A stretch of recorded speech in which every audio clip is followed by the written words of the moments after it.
Aku dapat pergi menjauhi roh-Mu Tuhan.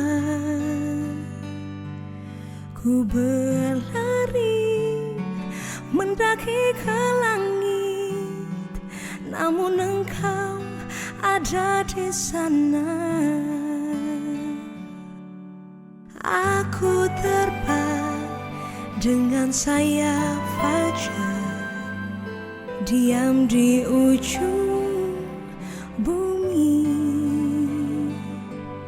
namun tangan-Mu menuntunku selalu, bawaku mendekat padamu.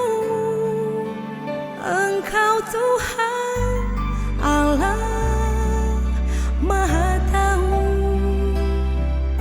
betapa dahsyatnya kuasa-Mu, hadirat-Mu kini penuhiku, bawaku mendekat padamu.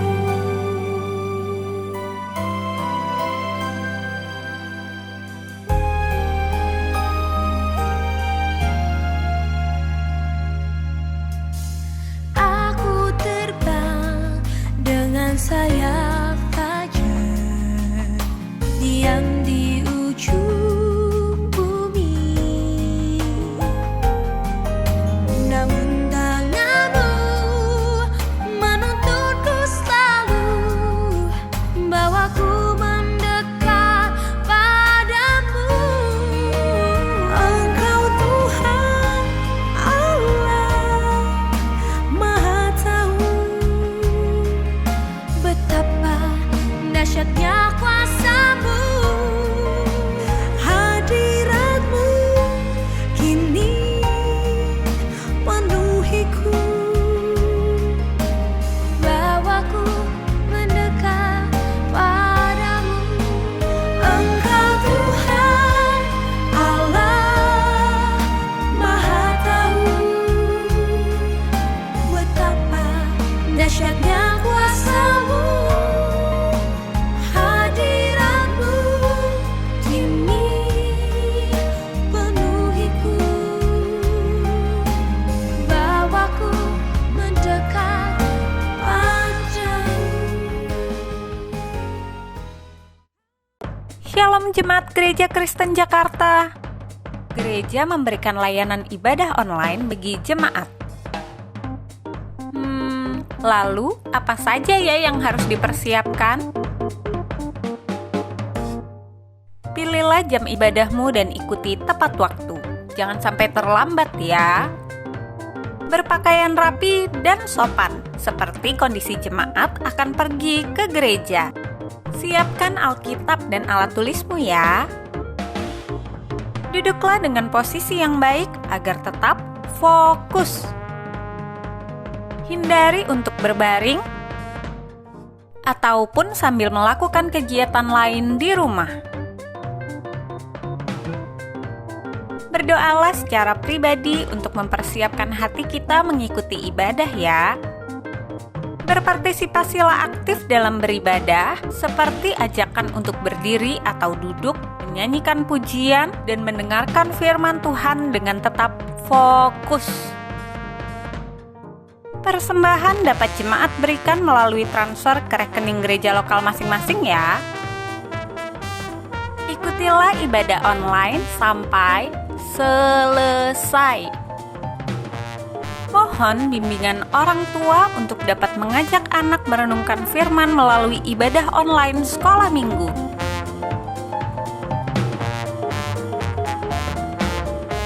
Selamat beribadah, Tuhan Yesus memberkati.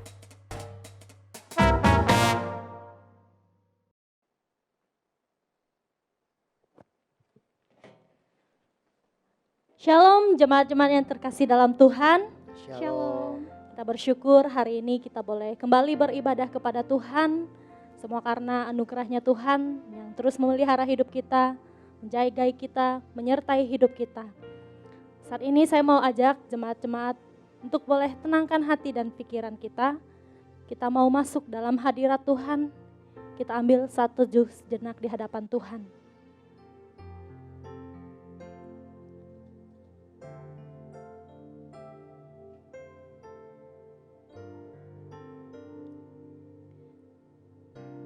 Bapa yang baik, kami sungguh bersyukur ya Tuhan, karena Engkau terus ada buat setiap kami. Engkau terus memelihara hidup kami. Engkau terus menyertai hidup kami Tuhan. Dan kami sadar Tuhan, kalau hari ini kami ada, bukan karena kuat kami, tapi karena anugerah-Mu ya Tuhan yang ada bagi setiap kami. Terima kasih Tuhan.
Yesus makin bertambah,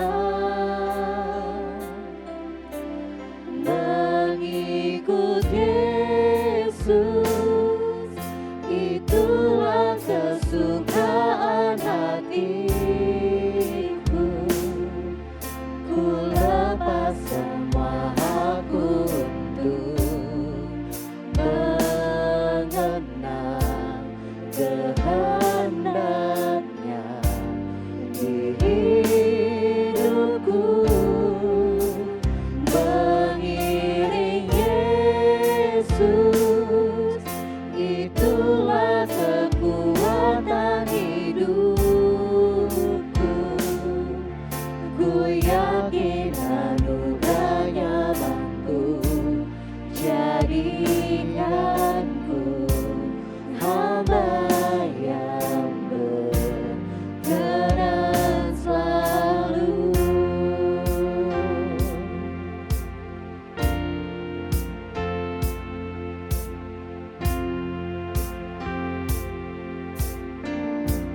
Kita katakan sama-sama, semua karena Karena anugerahmu hari ini ada, bukan karena kuatku, namun karena Roh-Mu. kami mau bawa hati kami, Ku bawa hatiku, penyembahanku, ku semakin berkurang, Yesus makin bertambah. mengikut Yesus, Mengikut Yesus, itulah kesukaan hatiku. Ku lepas semua aku untuk mengenal kehendaknya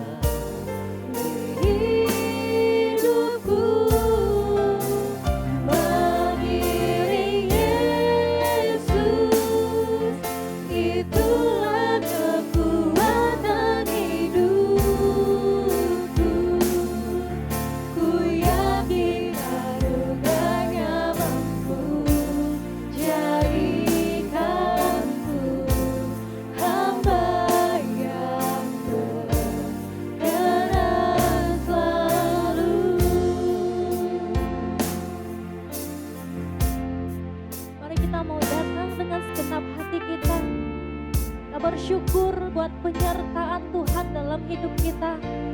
Kita bersyukur buat anugerah Tuhan dalam hidup kita. Nah, hari ini kita boleh ada, semua karena anugerah Tuhan, semua karena kebaikan Tuhan.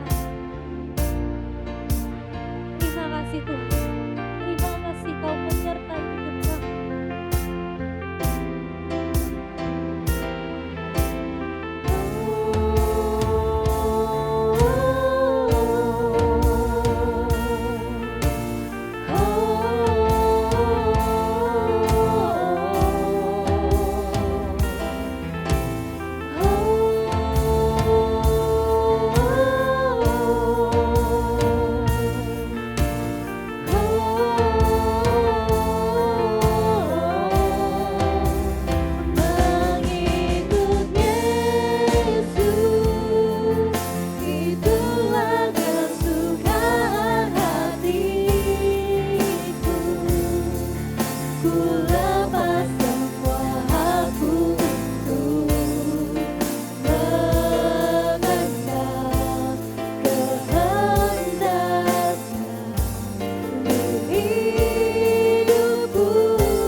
Lagi kami mau mengucap syukur kepadamu ya Tuhan, buat anugerah-Mu dalam hidup kami Tuhan.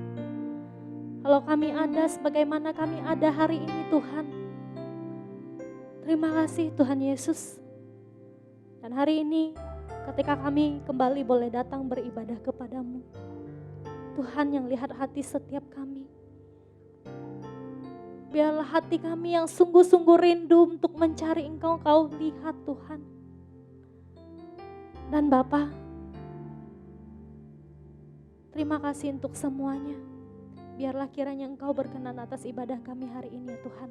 Engkau pimpin, Engkau sertai, Engkau berkati ibadah hari ini ya Bapa. Dalam nama Tuhan Yesus Kristus kami berdoa dan kami bersyukur. Amin.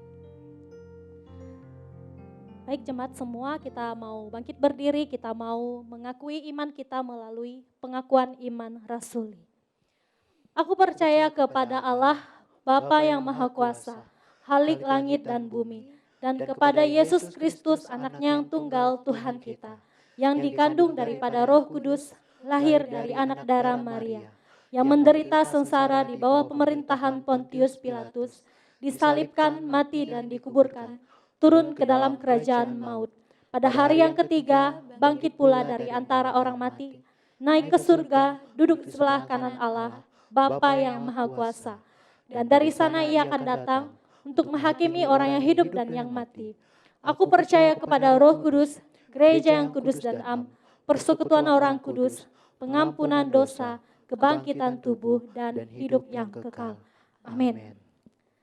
Baik, sekarang kita mau membacakan nats Alkitab kita hari ini yang terdapat pada kitab Lukas pasal 12, ayat yang ke-13 sampai dengan ke-21. Lukas 12 ayat 13 sampai 21. Saya akan membacakannya buat saudara-saudari semua. Silakan saudara-saudari semua boleh menyimaknya dari Alkitab masing-masing. Judul perikop, orang kaya yang bodoh. Seorang dari orang banyak itu berkata kepada Yesus, "Guru, katakanlah kepada saudaraku supaya ia berbagi warisan dengan aku." Tetapi Yesus berkata kepadanya, "Saudara, siapakah yang telah mengangkat aku menjadi hakim atau pengantara atas kamu?" Katanya lagi kepada mereka, "Berjaga-jagalah dan waspadalah terhadap segala ketamakan. Sebab walaupun seorang berlimpah-limpah hartanya, hidupnya tidaklah tergantung daripada kekayaannya itu. Kemudian ia mengatakan kepada mereka suatu perumpamaan. Katanya, ada seorang kaya, tanahnya berlimpah-limpah hasilnya. Ia bertanya dalam hatinya, apakah yang harus aku perbuat? Sebab aku tidak mempunyai tempat di mana aku dapat menyimpan hasil tanahku. Lalu katanya, inilah yang akan aku perbuat. Aku akan merombak lumbung-lumbungku dan aku akan mendirikan yang lebih besar dan aku akan menyimpan di dalamnya segala gandum dan barang-barangku. Sesudah itu aku akan berkata kepada jiwaku, jiwaku, ada padamu banyak barang tertimbun untuk bertahun-tahun lamanya. Beristirahatlah, makanlah, minumlah dan bersenang-senanglah. Tetapi firman Allah kepadanya, hai engkau orang bodoh, pada malam ini juga jiwamu akan diambil daripadamu. Dan apa yang telah kau sediakan, untuk siapakah itu nanti? Demikianlah jadinya dengan orang yang telah mengumpulkan harta bagi dirinya sendiri, jikalau ia tidak kaya di hadapan Allah. Amin. Demikian pembicaraan Alkitab kita pada hari ini. Kiranya firman Tuhan sungguh boleh menjadi pedoman buat hidup kita, dan berbahagialah setiap kita yang mau melakukannya dalam hidup kita. Amin saudara. Kita tetap berdiri, kita mau memuji, menyembah Tuhan kita. Kita mau bersuka cita di hadapan Tuhan. Sebab Dia baik. Allah kita itu sangat baik.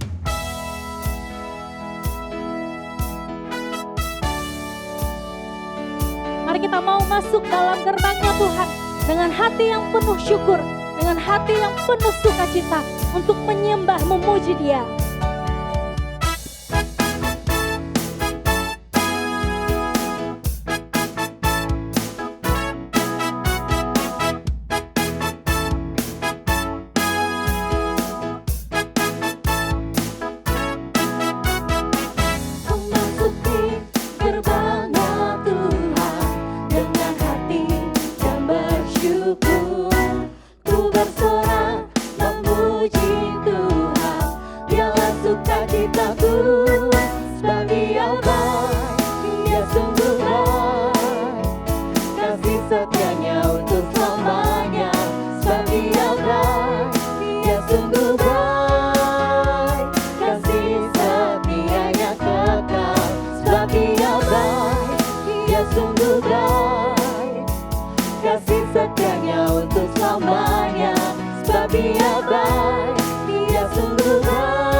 Kasih setianya untuk selamanya.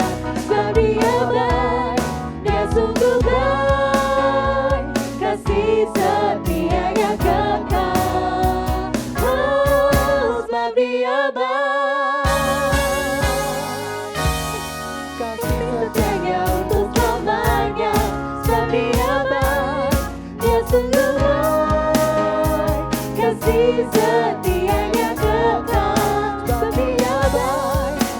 sungguh baik, kasih setianya untuk selamanya. Sebab Dia baik, Dia sungguh baik, kasih setianya kekal, kasih setianya kekal selamanya.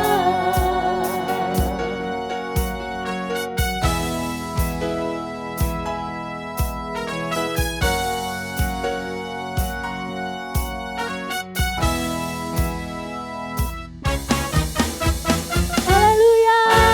Berikan sorak-sorai buat Allah kita yang baik itu. Haleluya. Amin. Saudara-saudari dipersilahkan duduk. Dan saat ini mari kita mau mempersiapkan hati kita untuk mendengarkan firman Tuhan. Kita mau naikkan pujian satu-satunya yang kuandalkan.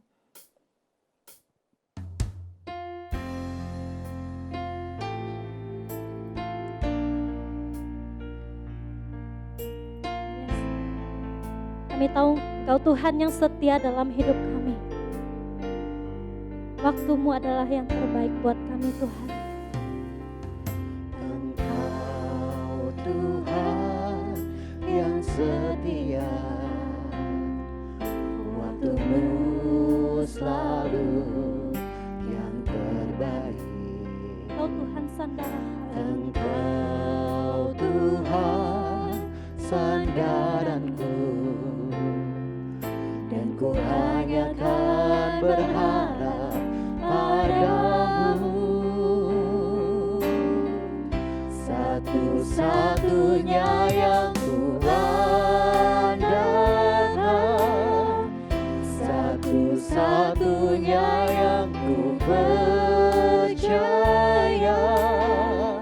Engkau sumber kekuatan, sumber pengharapan, sumber kedamaian. Satu-satunya yang ku andalkan, satu-satunya yang ku percaya. Engkau Tuhan memberkati, Tuhan penyembuhku, Tuhan pemulihku. Sekali lagi kita mau katakan bahwa Engkau Tuhan yang setia. Waktu Tuhan selalu yang terbaik buat kita. Engkau Tuhan yang setia, waktu-Mu selalu yang terbaik. Engkau Tuhan sandaranku. Engkau Tuhan sandaranku, Karena kami hanya berharap ku padamu hanya kan berharap padamu. Satu-satunya, Satu-satunya yang ku andalkan, satu-satunya yang ku percaya. Engkau sumber kekuatan, sumber pengharapan, sumber kedamaian. Satu-satunya yang ku andalkan, satu-satunya yang ku percaya. Engkau Tuhan memberkati, Tuhan penyembuhku, Tuhan pemulihku. Satu-satunya yang ku andalkan, satu-satunya yang ku percaya. Engkau sumber kekuatan, sumber pengharapan, sumber kedamaian. Satu-satunya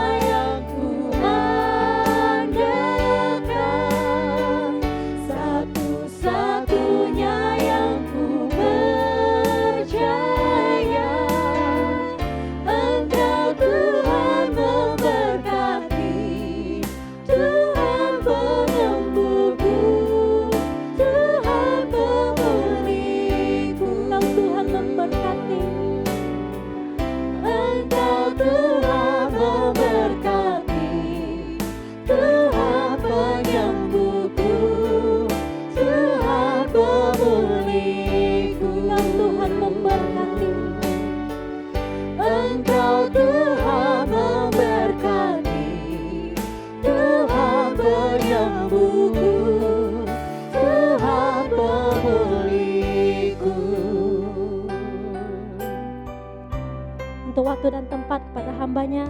Saya persilakan.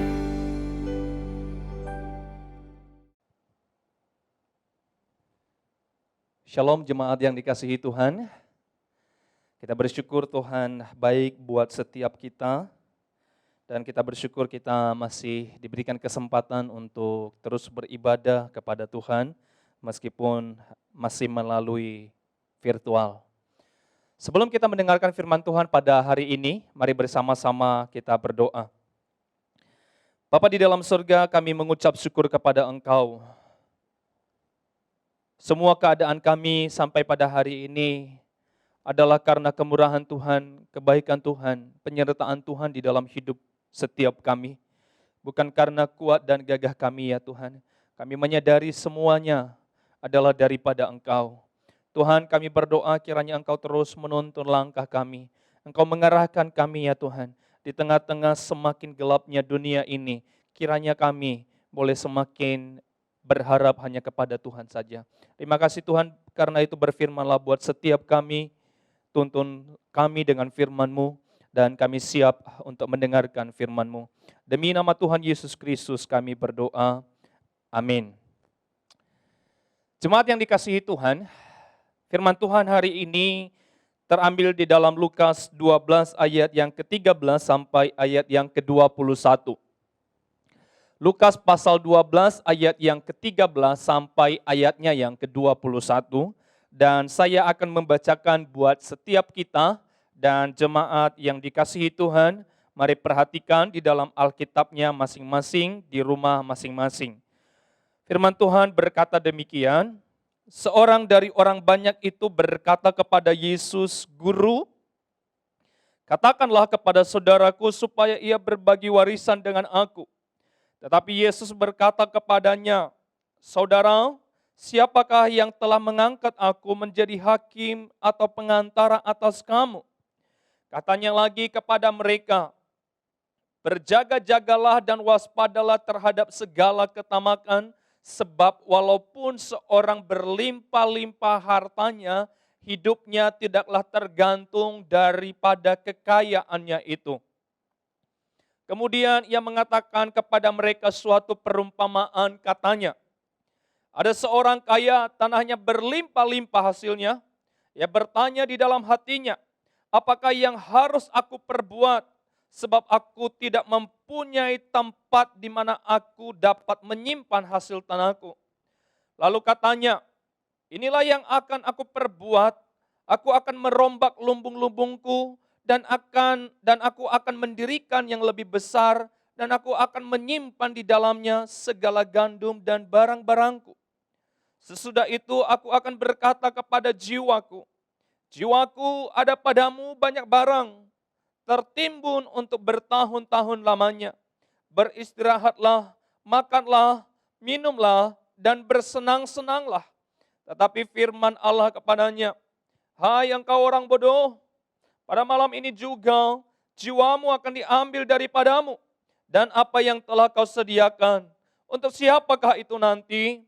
Demikianlah jadinya dengan orang yang mengumpulkan harta bagi dirinya sendiri, jikalau ia tidak kaya di hadapan Allah."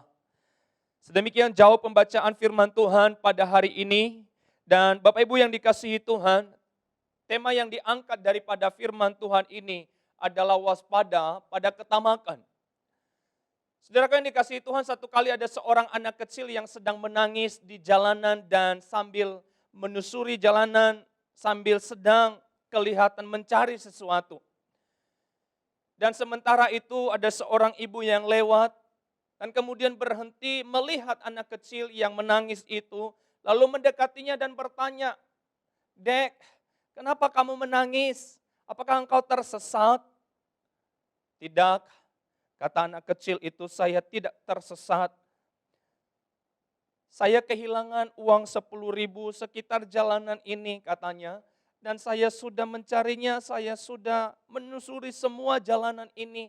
Tetapi saya tidak menemukan uang 10.000 saya." Lalu ibu itu membungkuk, lalu kemudian berusaha untuk menenangkan anak kecil itu. Dan kemudian berkata, jangan menangis lagi. ibu akan menggantikan uangmu 10.000 yang hilang itu. Lalu kemudian ibu itu mengeluarkan uang 10.000 dan memberikannya kepada anak kecil itu. Lalu kemudian berkata, pulanglah ke rumahmu dan jangan menangis lagi.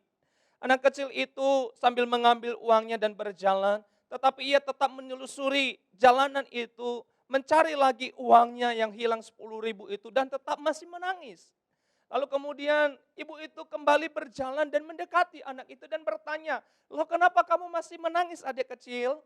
Bukankah ibu sudah memberikanmu uang 10.000 menggantikan uangmu yang hilang itu? Lalu anak kecil itu menjawab, ibu, seandainya uang saya 10.000 itu saya temukan atau tidak hilang, berarti sekarang uang saya ada 20.000 bukan? Bapak Ibu yang dikasihi Tuhan, saya yakin terlalu sedikit orang yang menolak punya uang dalam jumlah yang banyak bukan? Saya yakin terlalu sedikit orang yang menolak untuk memiliki tabungan deposito dalam jumlah yang banyak. Hampir semua orang menginginkannya Bapak Ibu.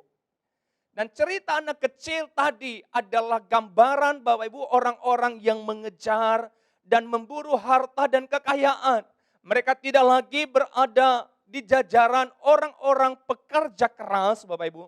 Tetapi mereka adalah orang-orang yang tidak pernah puas dengan apa yang mereka miliki. Bapak Ibu yang dikasihi Tuhan, saya tidak sedang berkata bahwa kita tidak boleh mengumpulkan, menyimpan harta dan kekayaan. Tetapi sebagai anak-anak Tuhan, kita perlu belajar dari kebenaran firman Tuhan, apa yang Alkitab katakan tentang harta dan kekayaan. Bapak Ibu yang dikasihi Tuhan, Yesus berkata, berjaga-jagalah dan waspadalah terhadap segala ketamakan. Bapak Ibu, kenapa kita perlu waspada pada ketamakan? Minimal ada 3 alasannya Bapak Ibu. Yang pertama, karena ketamakan adalah dosa di hadapan Allah. Bapak Ibu yang dikasihi Tuhan, kata berjaga-jagalah di dalam terjemahan yang lain dikatakan horate, yang artinya adalah awasi dirimu, jagailah hatimu baik-baik. Jangan sampai ketamakan itu merasuki hatimu. Lalu kemudian kalimat waspadalah di dalam terjemahan yang lain dikatakan pilasete, yang artinya adalah peliharalah dirimu, balutlah hatimu rapat-rapat agar jangan sampai ketamakan itu memiliki celah untuk menguasai dan memerintah di sana, di dalam hati setiap kita.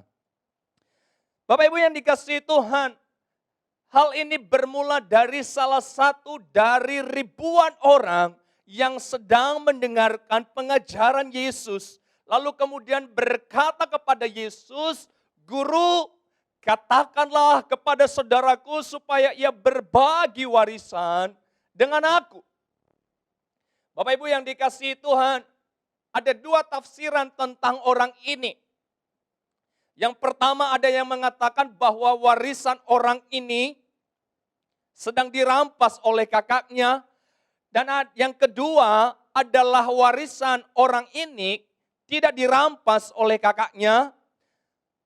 Tetapi justru bagiannya itu kecil, lebih kecil daripada kakaknya, daripada saudaranya. Karena orang tuanya membagi warisan berdasarkan ketentuan hukum Taurat pada waktu itu.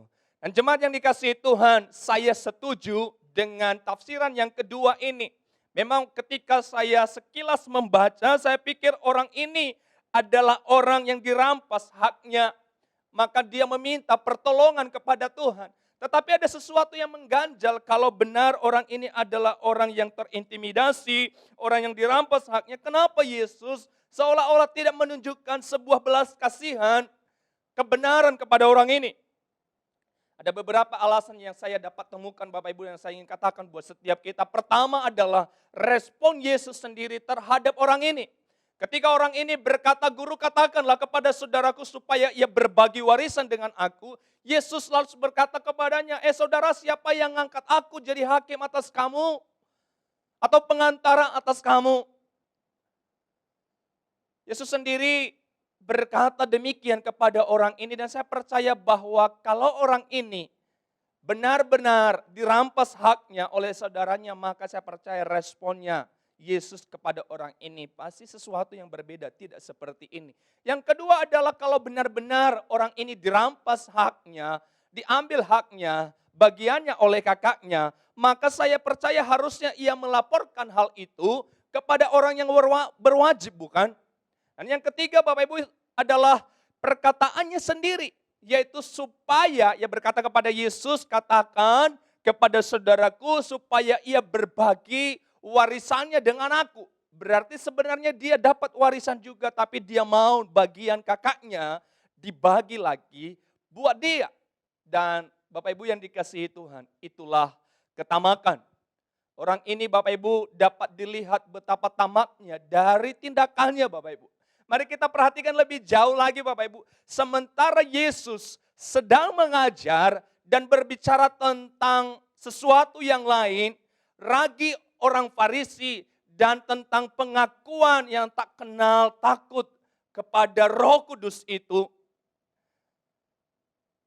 Tetapi orang ini malah berbicara tentang hal yang lain, yaitu tentang harta dan kekayaan yang tidak ada kaitannya dengan apa yang Yesus sedang bicarakan kepada mereka di saat itu Bapak Ibu. Jemaat yang dikasihi Tuhan, bagaimana kalau orang yang seperti ini atau bagaimana kalau orang yang tamak itu ada di dalam gereja kita? Saya percaya Bapak Ibu kita tidak bisa berharap orang yang tamak, orang yang seperti ini dapat memberikan perpuluhan kepada gereja atau kepada Tuhan. Jangankan memberikan persembahan Bapak Ibu, saya percaya untuk memberikan, jangankan memberikan perpuluhan, saya percaya untuk memberikan persembahan saja, itu belum tentu dia mau berikan.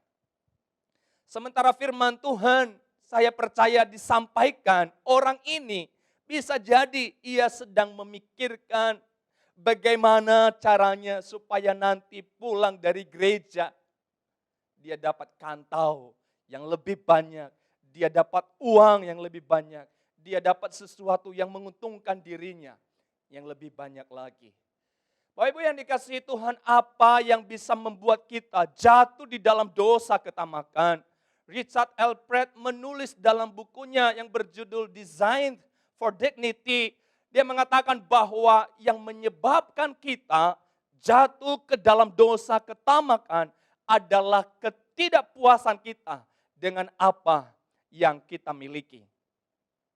Bapak Ibu yang dikasihi Tuhan, meskipun sudah dikasih banyak, tetapi kalau tidak ada rasa cukup, seperti orang yang berbicara ini kepada Yesus, maka akan berkata kurang dan akan terus mengejarnya sampai pada akhirnya ketamakan menjadi tujuan hidup orang-orang yang tidak pernah merasa cukup, yang tidak pernah merasa puas dengan apa yang mereka miliki, dengan pencapaian mereka.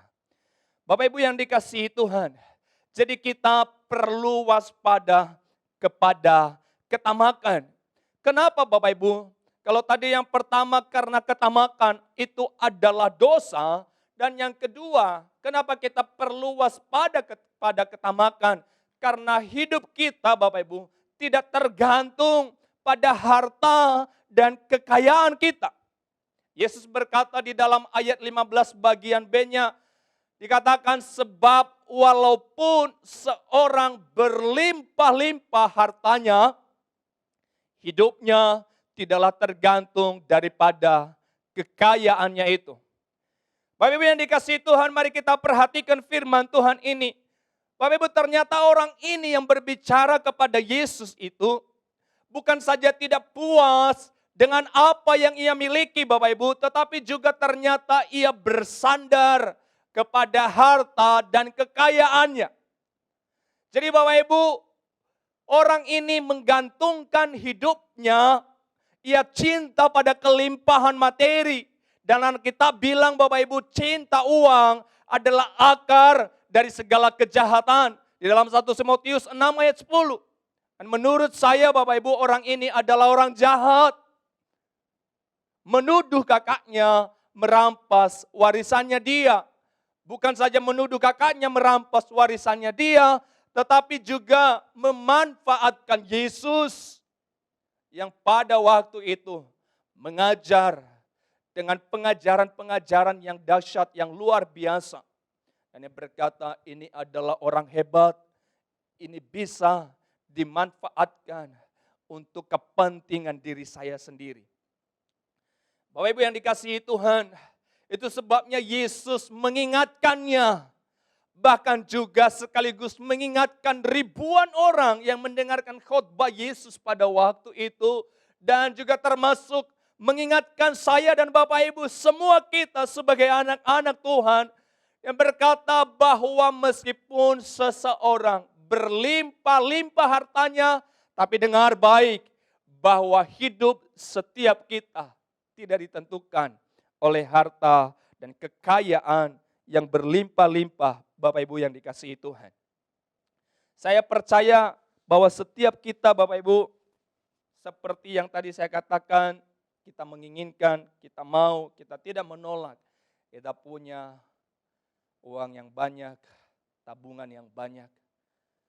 Tapi Bapak Ibu yang dikasihi Tuhan, karena hidup kita tidak ditentukan oleh harta dan kekayaan kita yang kita miliki dan kita punya, maka di dalam semua kelimpahan yang kita punyai, jangan kita menggantungkan hidup kita, jiwa kita di dalamnya.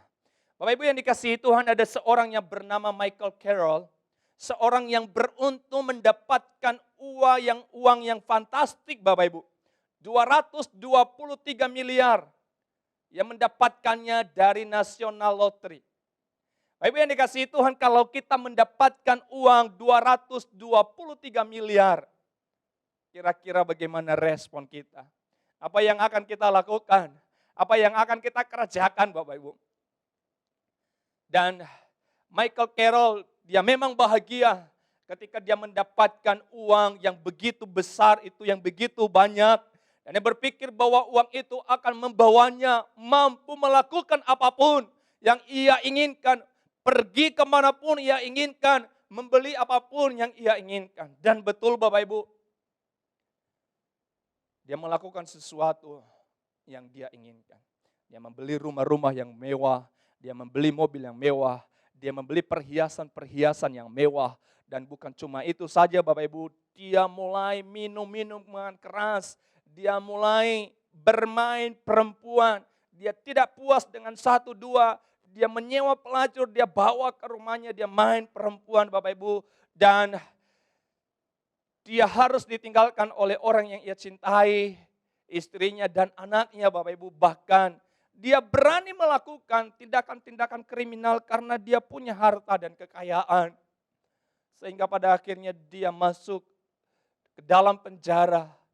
Dan Bapak Ibu, uang yang banyak 223 miliar itu bukan menjadi berkat di dalam kehidupannya dan bagi orang-orang yang ia kasihi dan bagi orang-orang yang membutuhkan pertolongan. Tetapi justru uang yang didapatkan itu menjadi malapetaka di dalam kehidupannya, menjadi malapetaka di dalam keluarganya Bapak Ibu. Dan membuat dia menjadi orang yang tidak disukai oleh orang lain. Bapak Ibu yang dikasihi Tuhan, seringkali harta dan kekayaan justru bukan menjadi berkat bagi orang, tetapi seringkali harta dan kekayaan itu dipakai untuk memanipulasi diri orang itu, dipakai oleh iblis untuk melupakan Tuhan, melupakan daratan, menjadikan diri mereka sebagai orang-orang yang sombong. Bapak Ibu yang dikasihi Tuhan, meskipun kita memiliki uang yang banyak, tetapi kita harus tahu Bapak Ibu, kita harus sadari bukan hari-hari ini kita kesulitan untuk refreshing, bukan? Kita punya uang yang banyak, kita bisa pergi liburan, bahkan mungkin ke luar negeri. Tetapi hari ini kita memiliki keterbatasan untuk pergi ke luar negeri. Kita memiliki kesulitan Bapak Ibu untuk pergi ke luar negeri karena sedang ada corona, bukan? Meskipun kita punya uang yang banyak dan kita mampu membayar rumah sakit yang mewah. Hari ini bahkan di luar negeri sekalipun. Tetapi sekali lagi, jangankan di luar negeri, untuk masuk di rumah sakit di negeri kita sendiri saja Bapak Ibu, kita mengalami kesulitan meskipun kita punya uang yang banyak. Kenapa? Karena kita tahu bersama-sama hari-hari ini, hampir semua rumah sakit besar di Indonesia penuh diisi oleh pasien-pasien COVID-19. Meskipun kita punya uang yang banyak, namun Bapak Ibu, uang yang banyak itu sebanyak apapun tidak mampu menghentikan kita dari kematian. Jadi Bapak Ibu yang dikasihi Tuhan, harta dan kekayaan yang berlimpah-limpah yang dimiliki oleh orang-orang tidak bisa membuat mereka menggantungkan hidup mereka kepada harta dan kekayaan itu sendiri. Tetapi orang ini Bapak Ibu, orang yang ada yang berseru kepada Yesus, justru di dalam ketidaktahuannya, dia menggantungkan hidupnya kepada harta dan kekayaan. Jemaat yang dikasihi Tuhan, kita perlu waspada kepada ketamakan itu. Kenapa Bapak Ibu? Karena tadi yang pertama, karena ketamakan itu adalah dosa di hadapan Allah. Dan yang kedua, karena materi, harta, dan kekayaan yang kita punyai tidak menjamin hidup setiap kita. Dan yang ketiga Bapak Ibu, karena ketamakan itu adalah kebodohan di mata Allah. Bapak Ibu yang dikasihi Tuhan, mari kita membaca, mari kita memperhatikan firman Tuhan ini. Di dalam ayat yang ke-20 berkata, tetapi firman Allah kepadanya, hai engkau orang bodoh, pada malam ini juga jiwamu akan diambil daripadamu. Dan apa yang telah kau sediakan, untuk siapakah itu nanti? Bapak Ibu yang dikasihi Tuhan, Yesus menyebut seorang yang kaya, yang memiliki tanah yang berlimpah-limpah hasilnya sebagai orang bodoh. Oh, ini sesuatu yang menggelikan Bapak Ibu. Bagaimana bisa seorang yang kaya, seorang yang mampu mengerjakan tanahnya, mengelola tanahnya dengan baik, dan kemudian memberikan hasil yang berlimpah-limpah, memiliki ide yang terbilang bagus, tetapi bodoh di mata Allah. Kenapa Bapak Ibu? Ini menggelisahkan bukan? Mari kita perhatikan. Kenapa Yesus, kenapa Allah berkata, memanggil dia, hei engkau orang bodoh. Bapak Ibu yang dikasihi Tuhan, saya menemukan beberapa alasan. Kenapa Allah memanggilnya sebagai orang bodoh padahal dia orang yang kaya. Pertama, karena tidak bersyukur di hadapan Allah yang memberikan itu kepadanya. Bukankah harta dan kekayaan itu, semua yang kita punyai, itu asalnya daripada Allah sendiri. Kita adalah memiliki hak pakai, tetapi hak milik sesungguhnya adalah Allah itu sendiri. Dan orang kaya ini berpikir itu adalah jeripayahnya semuanya. Semua yang dia miliki, semua yang dia dapatkan, itu berasal dari jeripayahnya. Itu berasal dari kepintarannya, dari kemampuannya mengelola tanahnya. Sehingga bisa memberikan hasil yang berlimpah-limpah. Bapak Ibu yang dikasihi Tuhan. Yang kedua, kenapa Allah, Yesus memanggil dia sebagai orang bodoh?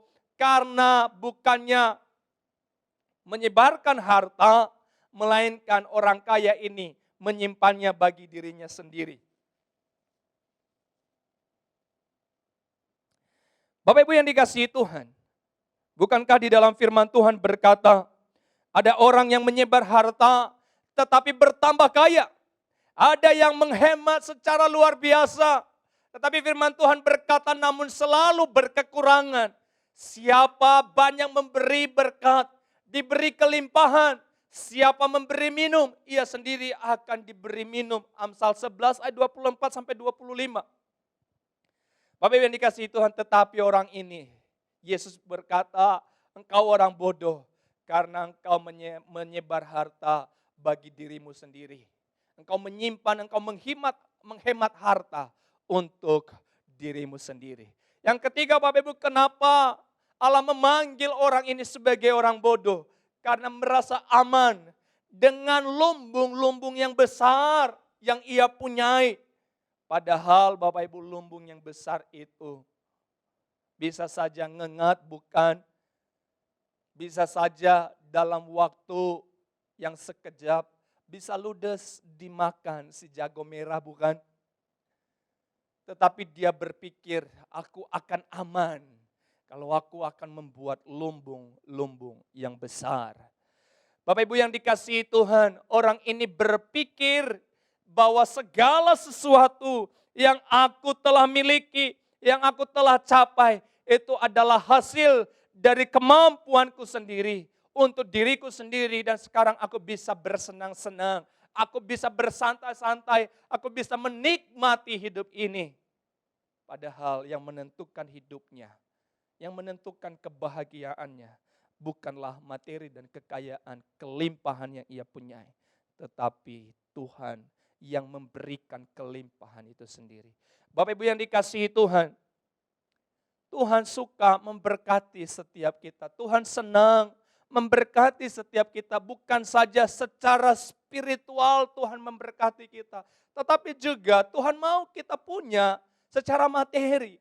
Dan kalau kita lihat orang-orang yang dipanggil oleh Allah, oleh orang-orang yang dipilih oleh Tuhan di dalam Alkitab, orang-orang yang melayani Tuhan, juga adalah sebagian besar orang-orang yang diberkati oleh Tuhan, yang berlimpah secara materi. Katakan saja misalkan ada Ayub, ada Daud, ada Salomo, ada Abraham, dan orang-orang lainnya adalah orang-orang yang Allah berkati berlimpah-limpah secara materi, Bapak Ibu yang dikasihi Tuhan. Tetapi sekali lagi, Alkitab mengajarkan setiap kita bahwa jangan sampai kita jatuh di dalam dosa ketamakan karena kita mengejar harta dan kekayaan. Alkitab mengajarkan, mengingatkan setiap kita bahwa kita tidak boleh menggantungkan hidup kita, diri kita, jiwa kita pada harta dan kekayaan yang berlimpah-limpah. Dan Alkitab berkata kepada setiap kita bahwa kalau kita hanya kaya bagi diri kita sendiri, maka kita adalah orang-orang bodoh di hadapan Allah. Bapak Ibu yang dikasihi Tuhan, Timothy Keller pernah berkata begini, ketika kita fokus pada keberhasilan karir dan kekayaan, tidak akan bisa memberikan kepuasan pada jiwa ini, pada jiwa kita, kecuali membuatnya semakin mengalami kekosongan. Semakin kita mengejar harta dan kekayaan dan kelimpahan Bapak Ibu, maka sebenarnya Timothy Keller berkata kita sedang membuatnya jiwa ini semakin mengalami kekosongan.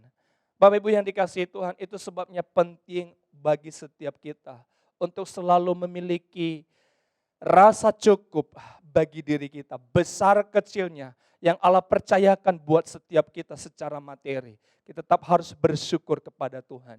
Kita harus memiliki jiwa, hati yang selalu bersyukur kepada Tuhan dengan apa yang Tuhan berikan, yang Tuhan percayakan kepada setiap kita. Terlebih dan terutama kita harus mengisi jiwa ini, mengisi hati ini dengan kebenaran-kebenaran Allah itu sendiri. Sehingga dengan kebenaran-kebenaran Allah itu kita akan membuat jiwa ini semakin terisi dan semakin terisi Bapak Ibu yang dikasihi Tuhan.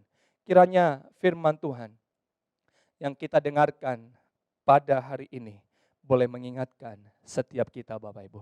Sekali lagi saya ingatkan, saya beritahukan kepada setiap kita, kenapa kita harus waspada pada ketamakan. Karena ketamakan adalah dosa di hadapan Allah dan karena hidup kita tidak ditentukan oleh harta dan kekayaan yang kita punyai. Dan yang ketiga, karena kalau kita hanya kaya bagi diri kita sendiri, maka kita bodoh di hadapan Allah. Karena itu, Bapak Ibu, terlebih dan terutama, kayalah di hadapan Allah. Tuhan Yesus memberkati. Mari kita berdoa. Bapa di dalam sorga, kami telah mendengarkan firman-Mu pada hari ini.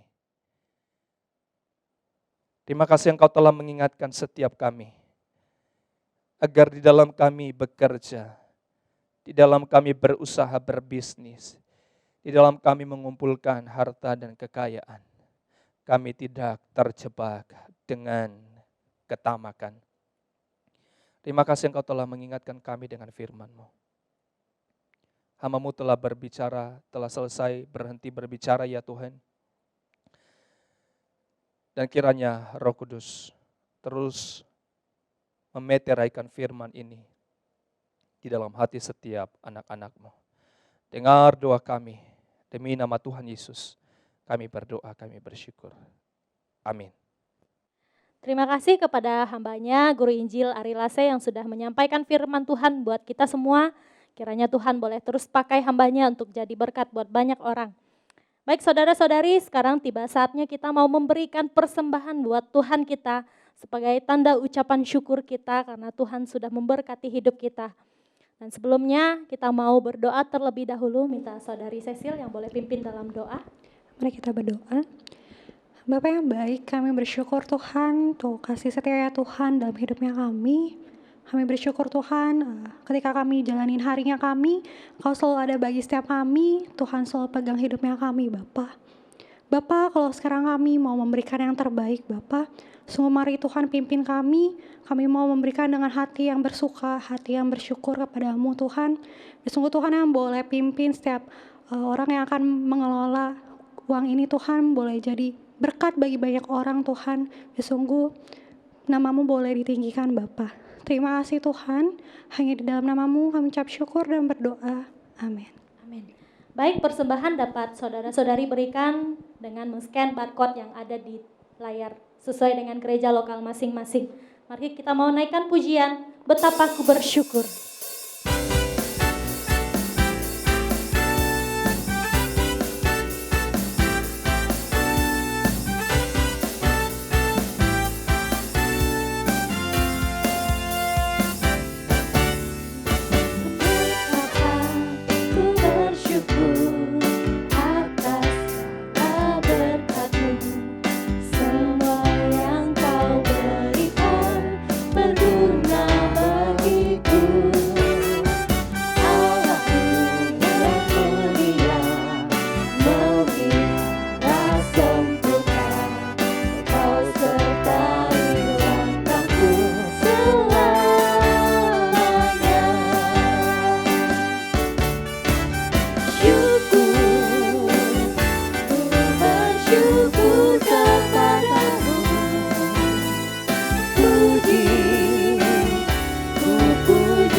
Baik, saat ini mari kita mau saksikan warta Sinode GKJ berikut ini.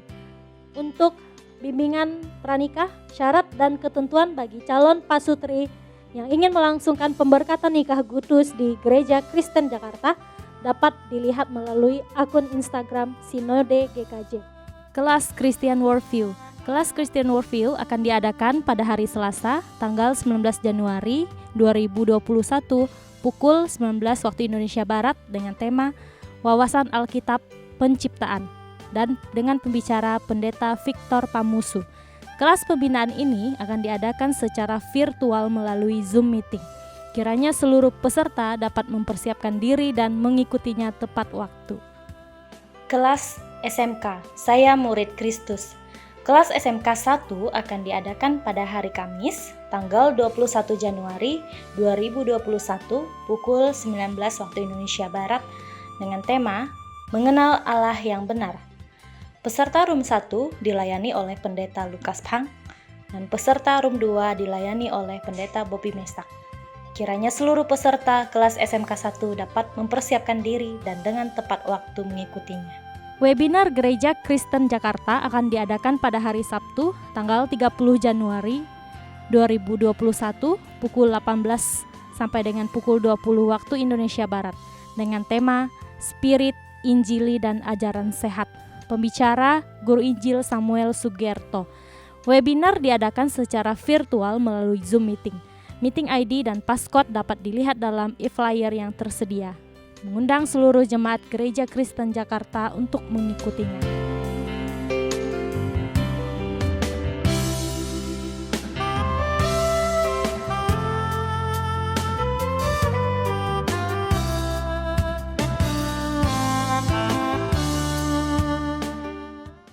Demikianlah warta Sinode GKJ hari ini. Terima kasih atas perhatian Bapak, Ibu, dan saudara-saudari semua. Tuhan Yesus memberkati. Dan saat ini kita mau mengakhiri ibadah kita. Saya undang Bapak, Ibu, saudara-saudari untuk boleh bangkit berdiri. Kita mau naikkan doksologi.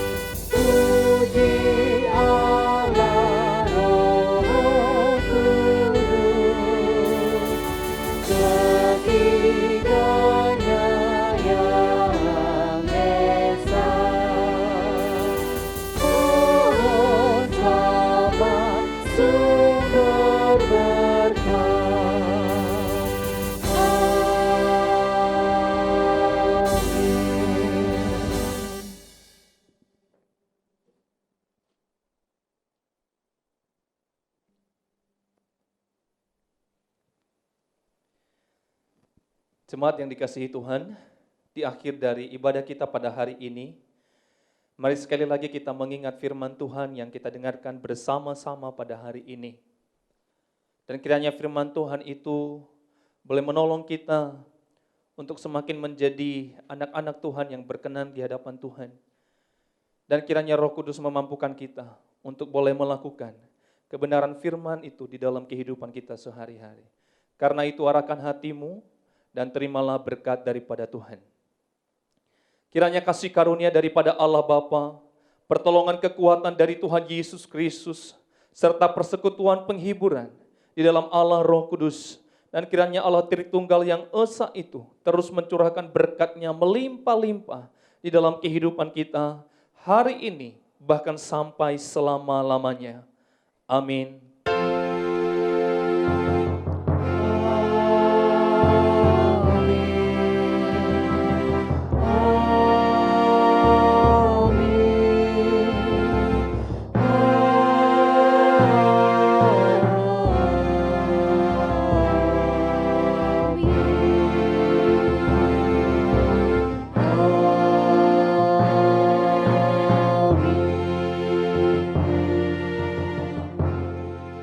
Dipersilakan duduk kembali. Selamat hari Minggu, Tuhan Yesus memberkati.